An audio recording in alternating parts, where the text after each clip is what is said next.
we should be back to our regularly scheduled program on the 11th.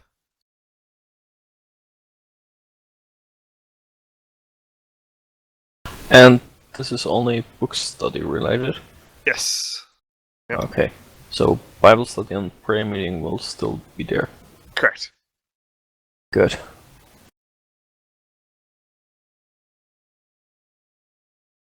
What do you mean 7? 5, 6, and 7. 5 through 7. Yep, sorry. Yep. Sorry, it's been a long week.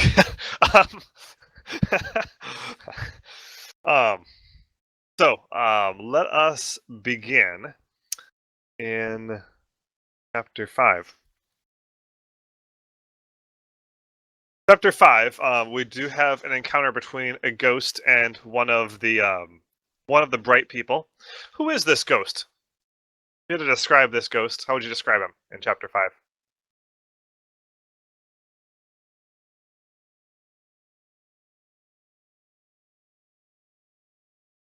This is my favorite ghost, by the way. Will you later share us with us why that is? Oh yeah. Yep. Okay.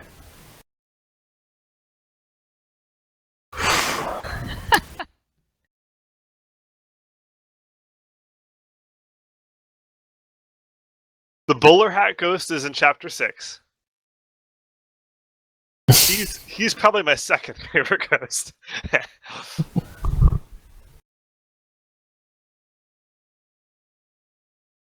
Go ahead, Cass. He's not a very good listener. Correct. Not a very good listener. What was his job? He talks about his job on Earth.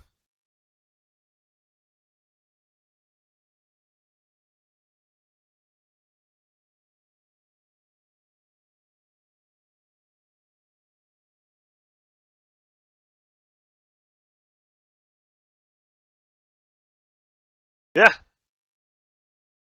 He was a theologian. Yep. So what is a theologian doing in hell?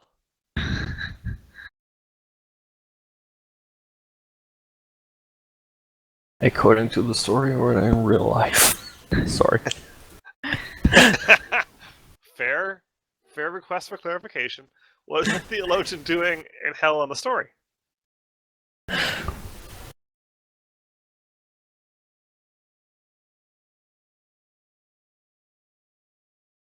Go ahead, Corey. I actually had a question. What is a COL? That word you guys said. Basically a pastor, but a pastor who specializes in kind of like an intellectual approach to the scriptures, analyzing the text and whatnot. Okay. There's a lot of pastors. We think that's probably the main job of a pastor, but really the main job of a pastor is to kind of counsel his congregation, disciple people. So, well, all pastors have theological knowledge. Some are specifically kind of theologians where they specialize in more of the study and the teaching of the scriptures. Is there a difference between that and a scribe? I resent that. Well, our scribe is kind You of. sure you don't represent that? And I'm gonna go and say now, everyone's a theologian. Sorry. Everyone's a theologian, that's the truth. Go ahead, Wash. I was just thinking it's not really a theologian, but a Gnostic.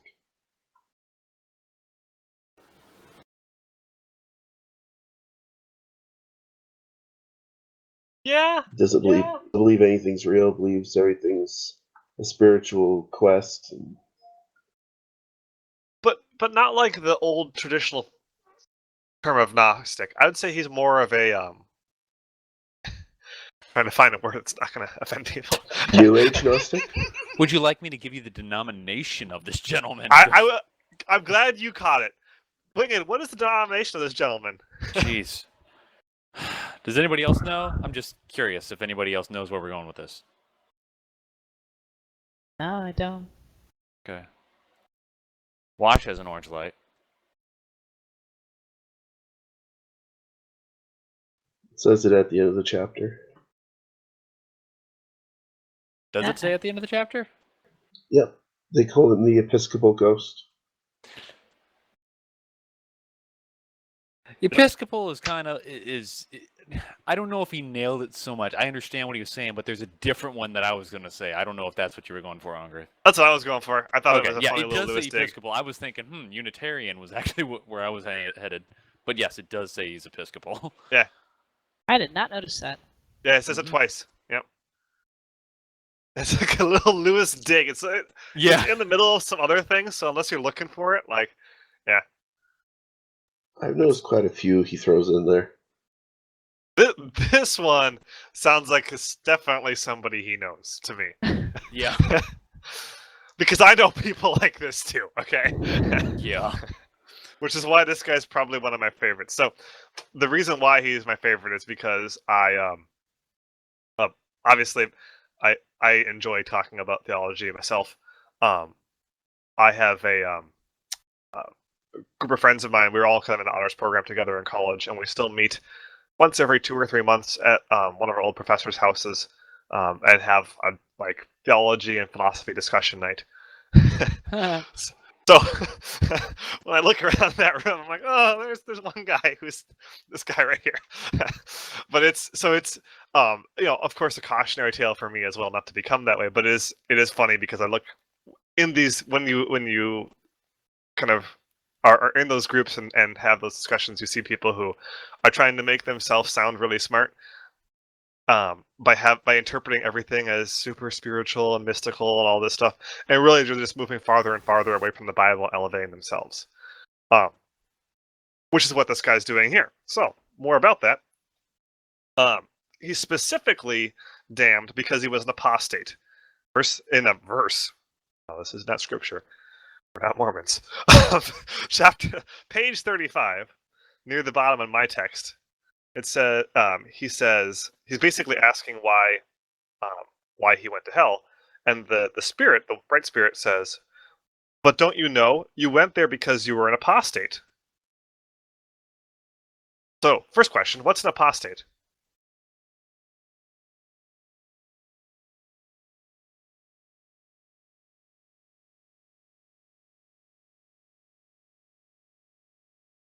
It's a fun word. That's what it is. Yeah, so the discussion group, we actually banned that word from our discussion group. Yeah, it is somebody who was a member of the faith and has either completely sworn it off or has perverted it to the point where it's no longer the Christian faith. So not a true convert. More commonly, someone who was a convert or behaved as a convert for a time and then recanted. Yep. Courier lights orange. Go ahead. I would stress the. Oh no, behave no. there. Sorry.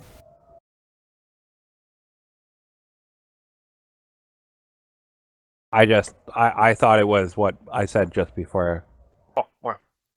Go ahead, Kratos. Yeah, suggestion from the terminology is that they believe that that's a real thing. So it would be someone who accepted Christ and then later on decided against it, or like you said, extremely perverted it. Yep. So the ghost, Episcopal ghost, is starts arguing that he shouldn't be damned for what he believes or didn't believe.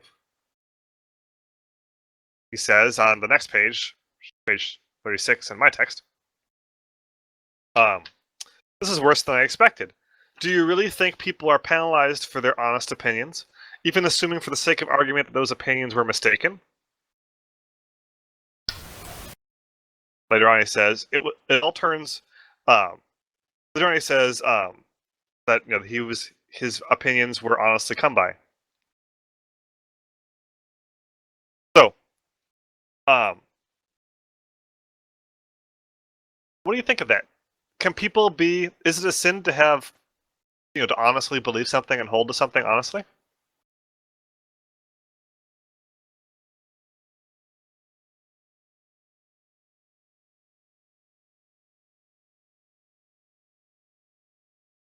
Yeah, they're not only honest but heroic. Thank you. I was looking for that. I couldn't find it.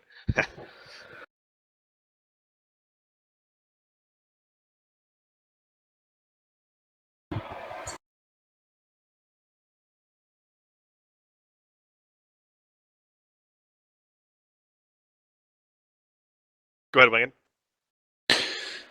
This poor guy. He's lost sight of the true of reality. He allows what his thing is he wants reality to exist in his own mind so that he can create whatever he wants and believe it is true. He's kind of like the epitome of what hell was as it was described in chapter 2. But to answer the question as was asked, is it a sin to believe something earnestly? That's not the point. It's not, is it a sin, is what, I think a better question is what you believe right, because there is objective truth. And if you're not there, then there's trouble.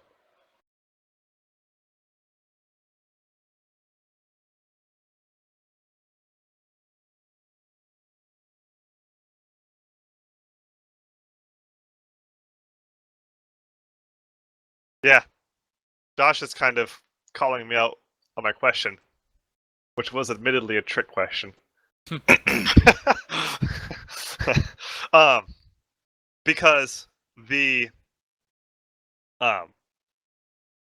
as the spirit responds to him, it all turns on what are honest opinions. And then the ghost goes on, mine certainly were. They were not only honest but heroic. I asserted them fearlessly. When the doctrine of the resurrection ceased to commend itself to the critical faculties which God had given me, I openly rejected it. Which is a brilliantly written sentence, by the way. Yeah. Because it captures that character so well. I preached my famous sermon. I defied the whole chapter. I took every risk. The bright spirit responds, what risk? What was it all likely to come of? What was like? Let's try that again. What was it all likely to come of it except what actually came? Popularity, sales for your books, invitations, and finally, a bishopric. We got a promotion. Ghost responds, Dick, that is unworthy of you. What are you suggesting? And I'm not suggesting at all. You see, I know now. Let us be frank, our opinions were not honestly come by. He goes to talk about how we're influenced by what people think of us, what the trends are, wanting to look smart, etc. Go ahead, Kessa. Well, the definition of an honest opinion has got to be what one honestly believes is true. But it's like one of those arguments where people try to say there is no such thing as logic, because he's later says there is no such thing as truth, basically. There is no objective fact. So how could he have an honest opinion about something that isn't?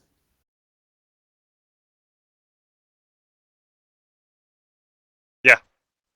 You're trying to use logic against this guy. Don't you know logic doesn't exist?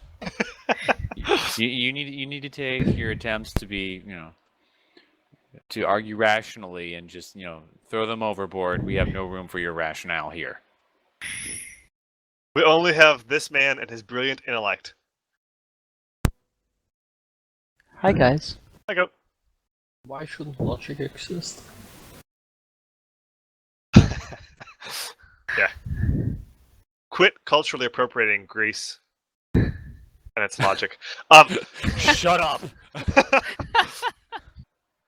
So I'm actually reading another book right now which ties in pretty well with this ghost's problem. It's called Mistakes Were Made, But Not By Me. I've seen that book.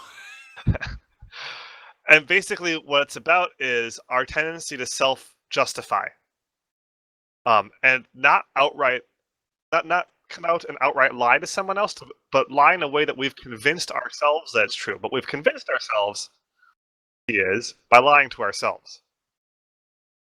And this guy has convinced himself that these are his honest opinions, honestly held.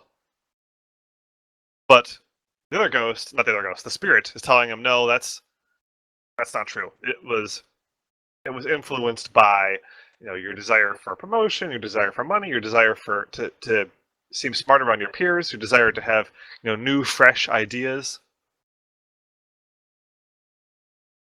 So that's what makes apostasy a sin. Is that these opinions for him weren't honestly held, they were influenced by other things. And in the end, were they really his honest opinions? Perhaps, but they became his honest opinions because of his actions. So in verse 37, the ghost is still defending himself. I'm far from denying that young men may make mistakes. Again, this guy doesn't make mistakes, just other people. They may be influenced by current fashions of thought, but that's not a question of how the opinions are formed. The point is that they are my honest opinions, sincerely expressed. Cram applies. Of course, having allowed oneself to drift, unresisting, unpraying, accepting every half-conscious solicitation of our desires, we reach a point at which we no longer believe the faith. Just as in some way, a jealous man drifting, unresisting, reaches a point at which he believes lies about his best friend. A drunkard reaches a point at which, for the moment, he actually believes that another glass will do him no harm. The beliefs are sincere in the sense that they do occur as psychological events in the person's mind. But if that's what you mean by sincerity, they are sincere, and so are ours. But errors which are sincere, in that sense, are not innocent. Ghost responds, which is, again, well written. Why I think Lewis knows this guy, because this is how people who hold this will respond. You'll be justifying the Inquisition in a moment. Spirit responds, why? Because the Middle Ages erred in one direction, does it follow that there is no error in the opposite direction? Gosh darn it, C.S. Lewis.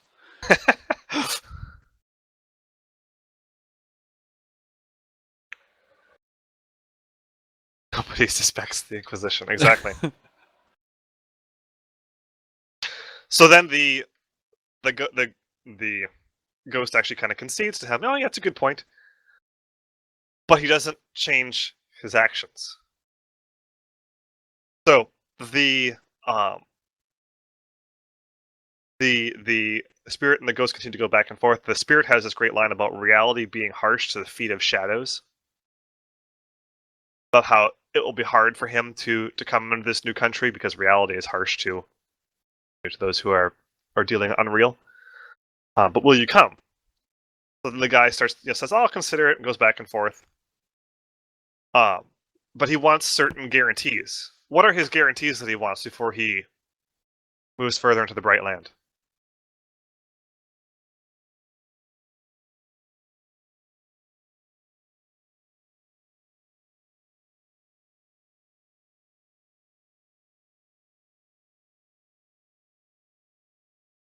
Been a few days since I read the chapter, but didn't he say something about free thought? He wants to be useful.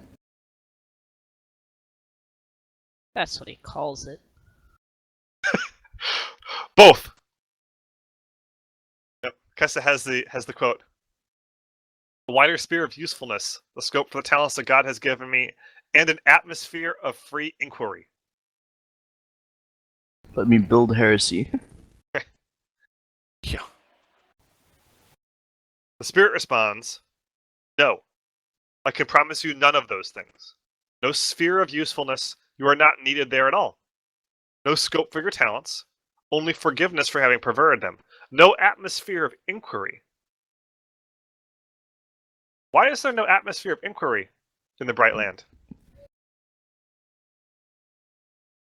I know, but I want someone else to answer first.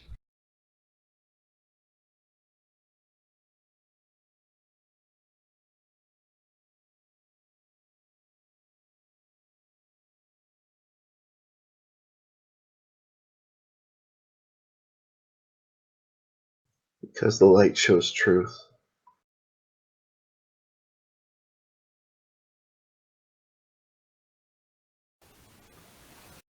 There's no reason to seek after an answer if you already have the answer.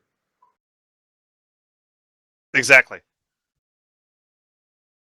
Because it's the land of answers. The atmosphere of inquiry will bring you to the land not of questions, but of answers. You shall see the face of God. So, he wants an atmosphere of free inquiry. Well, he can't have that because on Earth, the Shadowlands, if you will, we have to ask questions to try and find the truth, to find the light. Well, there is no need for finding the truth in the Bright Land, because everything there is truth. See God face to face. It is the objective reality. There's no longer a need to search for it. It's there. The point of the questions is there, so there's no longer a reason for the questions.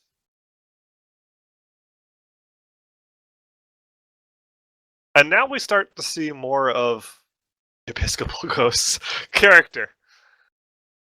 Because how does he respond to the fact that he's no longer going to have an atmosphere of inquiry or the need for questions, the need for him to teach?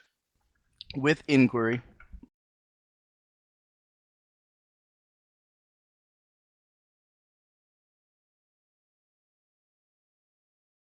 Expand upon that, Goat.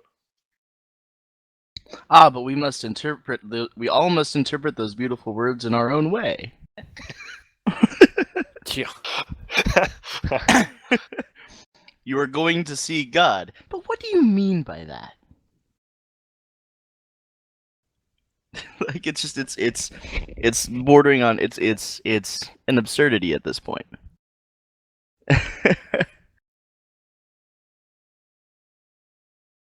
Like he's seeking paradoxes where plain understanding will do. And he's confusing the matter infinitely. Because, and I think this points to the central theme of this book, which is that pride is the ultimate sin. In that this guy is so caught up in his way of thinking, so caught up in his profession, so caught up in what he's good at and what he has dedicated his life to.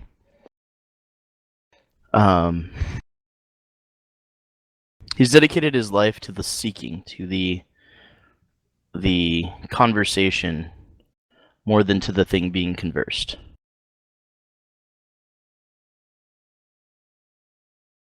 You are such a moron. Ban it with the soundboard again. Right. Yeah, no, that's very true. And I would take it one step further to say that he hasn't dedicated his life to the seeking so much as he dedicated his life to himself, right? Yeah.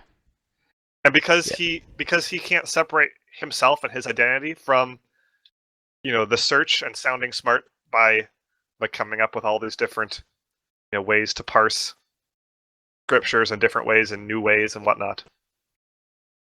Because he can't give that up. He refuses to enter into heaven because he may come up there and find out, oh my gosh, he's wrong. He doesn't really want the answer. He wants the question and the discussion.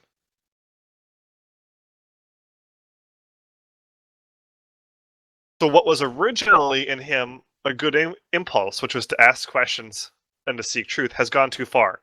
As the bright spirit says, you have gone too far. You have gone far wrong. Thirst was made for water, inquiry for truth. What you now call the free play of inquiry has neither more nor less to do with the ends for intelligence, which was given you.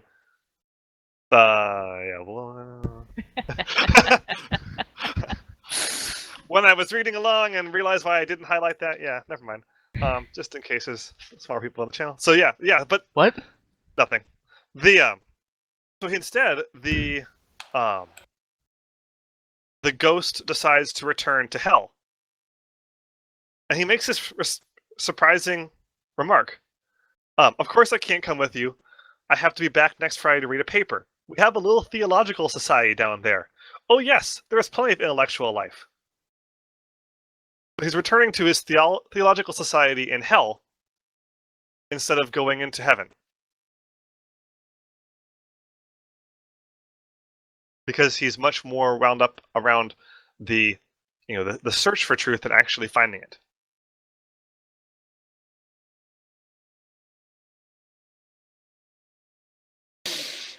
And like Goat said, ultimately it's because of his ego. So, but it is a. So he's my favorite ghost for a couple of reasons. Because one, I feel like I've met him a couple of times in my life. Number two, because it's a good caution for me, who does enjoy those types of discussions, to remember that there will be a day when those discussions come to an end, and I'll either be right or I'll either be wrong.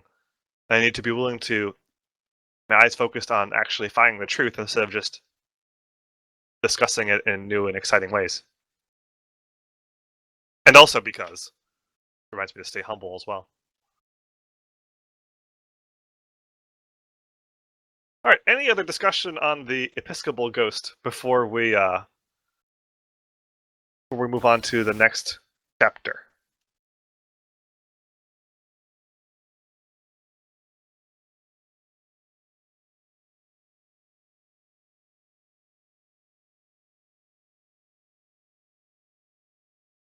What about apostasy, Josh? Kratos, sorry.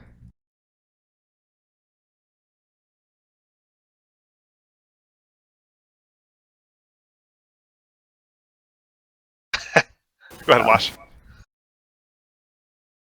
I was just wondering about the symbolism in the beginning of the chapter about the two lions. Are those Aslan?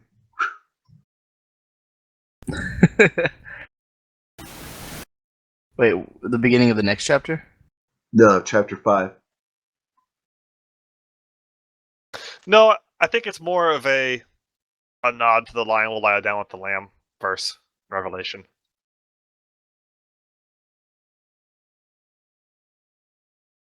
Guess one notices a certain lack of grip, a certain confusion of mind. He admits that the theological societies in hell aren't as good as the ones on Earth because everybody's egos get in the way more.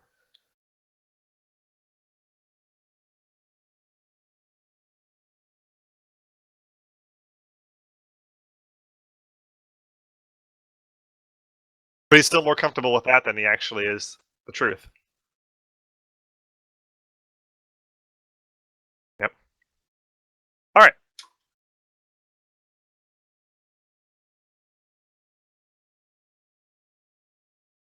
Oh, one more thing that I wanted to ask on this before we move on. Who is God for the ghost here? Who is God? Yeah.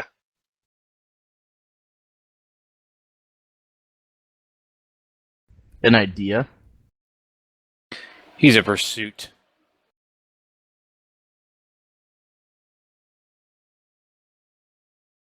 I should object very strongly to describing God as a fact. The supreme value would surely be a less inadequate description. Do you not even believe that he exists? Exist? What does existence mean? You will keep on implying some sort of static, ready-made mysteries, or ready-made reality, which is, so to speak, there, and to which our minds have simply to conform. These great mysteries cannot be approached that way. If there were such a thing, there's no need to interrupt my people. Quite frankly, I should not be interested in it. It would be of no religious significance. God, for me, is something purely spiritual. The spirit of sweetness and light and tolerance and... service, Dick. Service. We mustn't forget that, you know. Right. So he says God for him is, just kind of this mystical kind of feeling almost. The spirit of sweetness, lightness, tolerance, and, surface.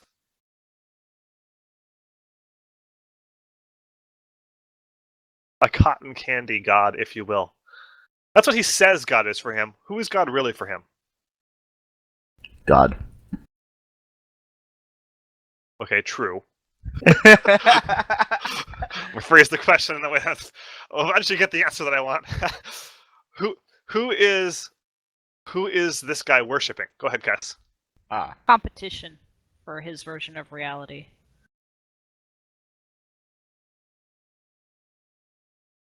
Yeah, God is competition for his version of reality. And who this guy is worshipping is really his version of reality. His own vision. He has made God in the image that he wants. And that's who he's choosing to worship instead of the real God. So he'd take the fake God that he wants, or really himself, in hell, over the real God in heaven.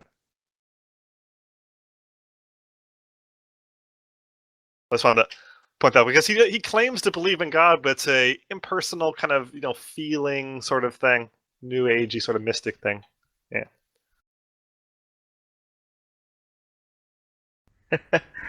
This reminds me, there was a church in the city where I went to college that preached that God was always in a good mood. And we're very averse to studying books like Job. And yes, lots and lots of problems. It never sat well with me. And so if you ever hear something like that, remember this.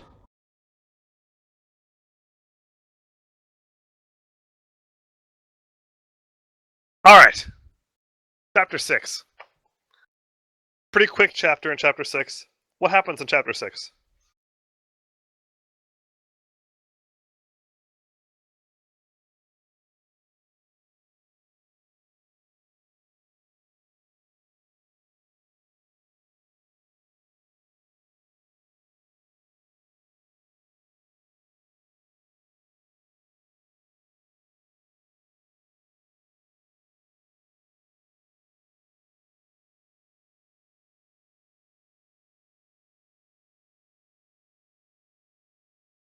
We have a quick encounter with one ghost.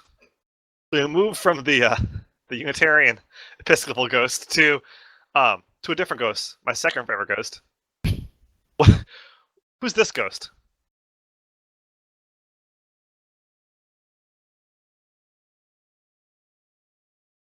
Yeah, bowler hat ghost. As I like to call him, capitalist ghost. What is he? What's he up here doing? Go ahead, Cass. Economics is the answer. Yes, economics is the answer. This is the guy who was lecturing Lewis on the bus about how he's going to go up there and bring real goods back to hell, and that will, as soon as he brings the real goods there, it'll create commerce, and then the commerce will create people working together, and it will be great. It's going to inject like some real goods into society. Hell? Yeah. Are we there yet? So, did you just spoil the book? Yeah. Oh, yeah, it was a long in time ago. chapter 5. It was already discussed. Okay. Yeah, plus he gets a nice cut for doing business. Now, he overlooks the fact that like there's no money in hell because everybody can have whatever they want as soon as they imagine it. So there's some real. There's some flaws in this whole plan. but yeah, there's some flaws in this plan. But yeah, it's it's a plan. So Lewis gives this story where the guy is trying to steal this apple and bring it down to hell, which is impressive, right? Because Lewis couldn't even pick up a flower. This guy's managing to lift a whole apple. Even Lewis mentions that he's impressed. So A for effort, capitalist ghost. But the what happens?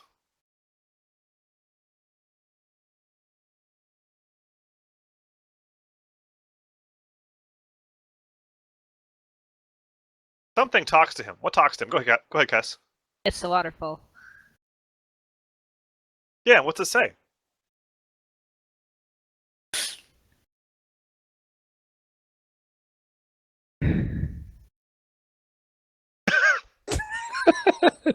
Now would be a great time for the soundboard.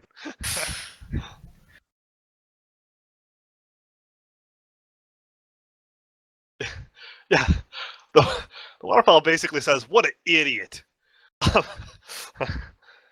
he says you you cannot take it back. There's no room for it in hell. Stay here and learn to eat such apples.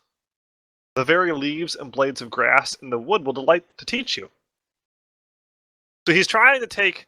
What's interesting about this is he's trying to take from the material in heaven, right? He's avoiding the spirits. He's hiding. And even when Lewis meets him, he's kind of like waving him over to him and like telling him to stay down. He's gonna steal this thing, and Lewis is like, "What in the heck?"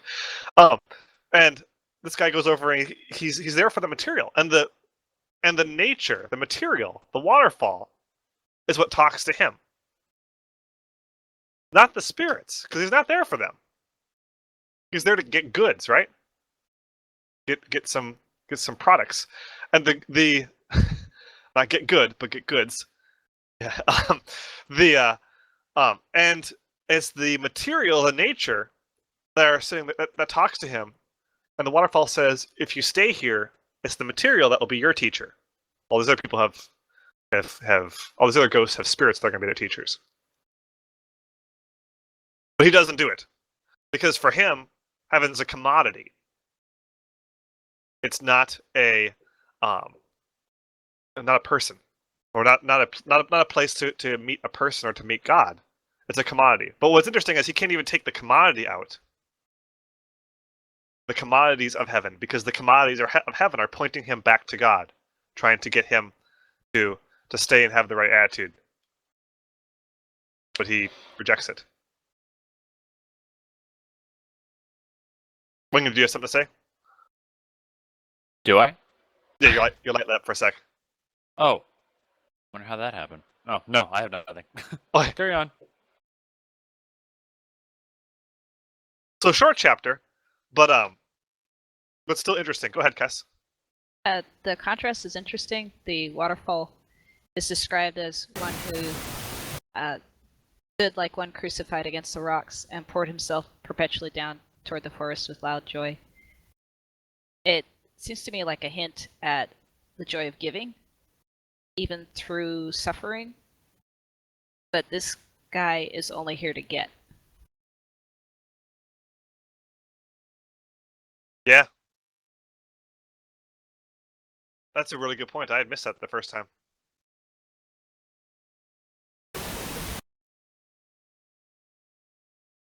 Yeah, that's a good point too.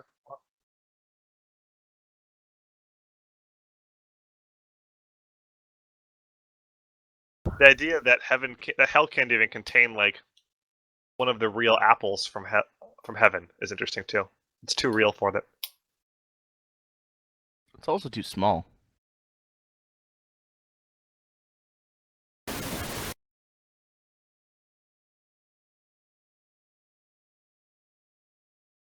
Good point too, Cass.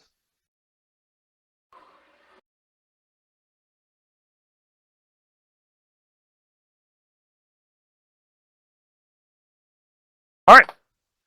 Anything else on the the bowler hat ghost, the Monopoly ghost, before we go into chapter 7?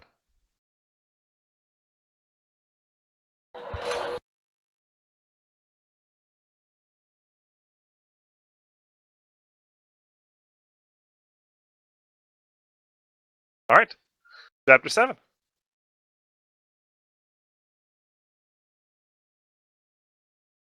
One more ghost.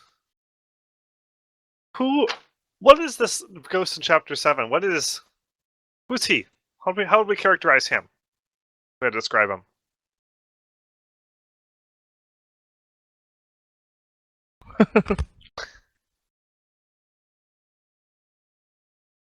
The skeptic. Afraid of being taken in to be taken out. Like the dwarves. Yeah, I had cynic, but skeptic works too. Yeah, cynic works. So why is he here? Why is he in hell, first of all? And then, if you can answer that, why did he go up to heaven in the first place?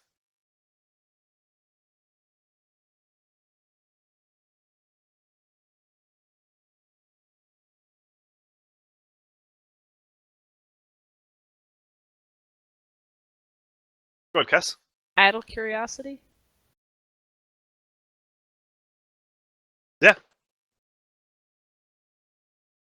It's not.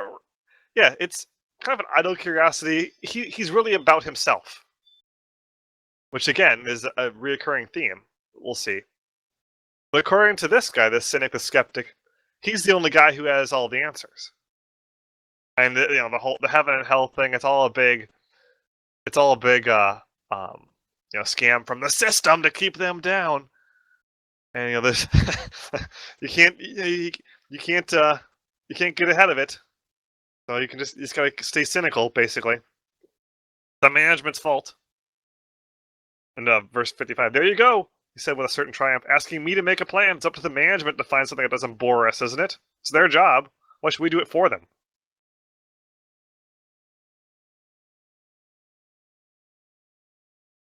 So is it a sin to be cynical or skeptical? I think it's a sin to be ruled. Sorry, Kokes. It's okay, go ahead. Just gonna say it's a sin to be ruled by your skepticism, cynicism. And I think he's a coward. He's afraid to take the risks that other people are willing to take in search of happiness, even people we consider troublemakers. He won't take any of those risks. Yeah.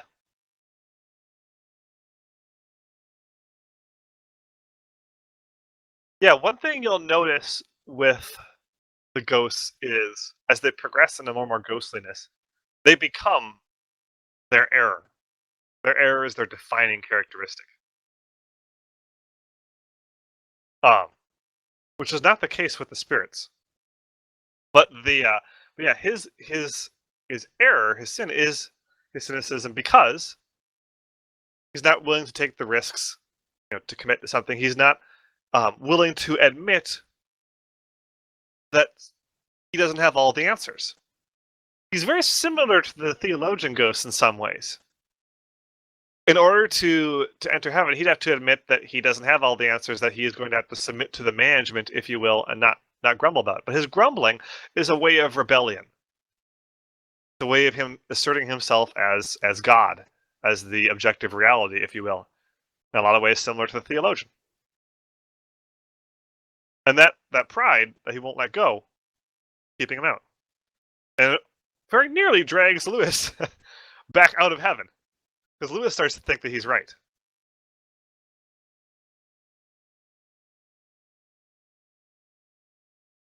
Lewis was tutored by a skeptic when he was a young man.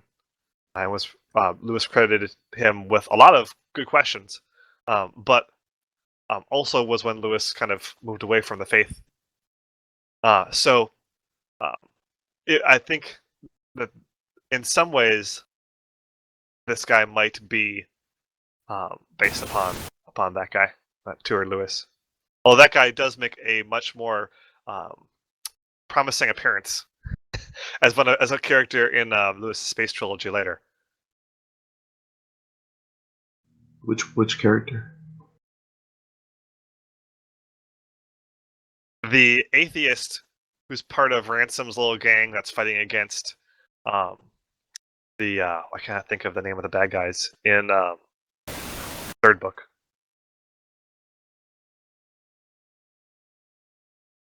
Can't think of the character's name.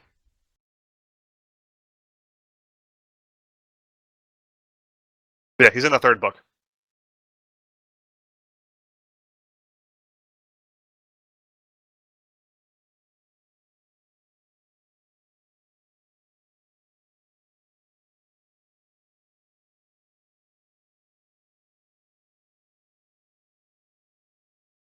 So 3 ghosts.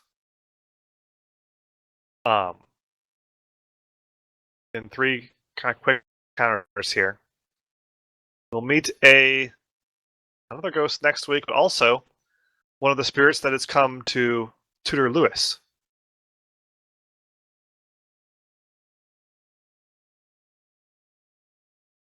Spoiler alert, it's George MacDonald. One of the few spirits of the name. that Lewis has written in, and we'll talk more about who he is, not next week, but the week after. There's no book study next week.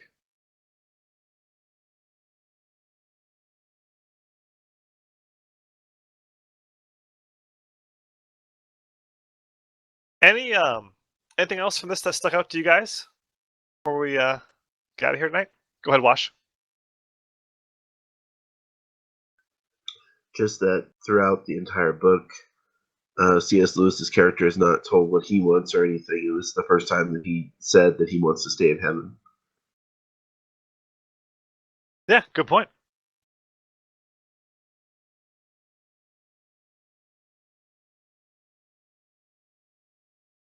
Winged, do you think we should do 7 and 8 next time?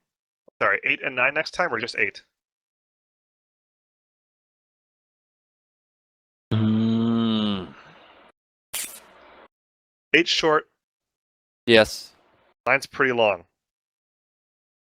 But we have 2 weeks to read it. True. Bam! Wait, 2 weeks? We're not meeting next week? No, Super Bowl. So? Yeah, I know. I believe it's idolatry myself, but Well, those of us who work retail may get drafted whether we want to be working that day or not. Mm-hmm. Yep. I always did when I was in retail. Let's. We're not saying that we're canceling or postponing it because of the Super Bowl, because we're not. It's because you guys Postponing have it to on work. account It's, of the inconvenience that the Super Bowl causes for certain members. You don't have to justify it to me. It's okay. I understand. I didn't know it was something that had already been like argued out and decided on. I was just curious.